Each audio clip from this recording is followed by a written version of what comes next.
యాకోబు అనే దైవజనుడు అంటాడు, మీరందరూ కూడా వినడానికి ఎలా ఉండాలి చెప్పండి? వినడానికి ఎలా ఉండాలి?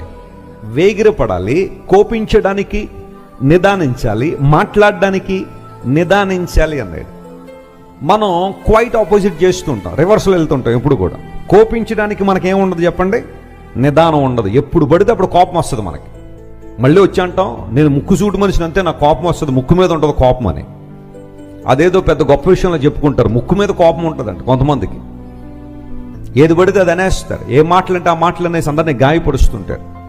జాగ్రత్త గమనించి, నువ్వు మాట్లాడే మాటలు, కోపంలో నువ్వు అనే మాటలు, ఆ కోపం కొంతసేపటి తర్వాత తగ్గిపోతుంది. ఆ హీట్ ఎక్కువసేపు ఉండదు.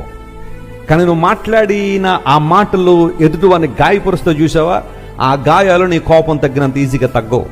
జీవితకాలం బాధిస్తూనే ఉంటాయి ఆ మాటలు.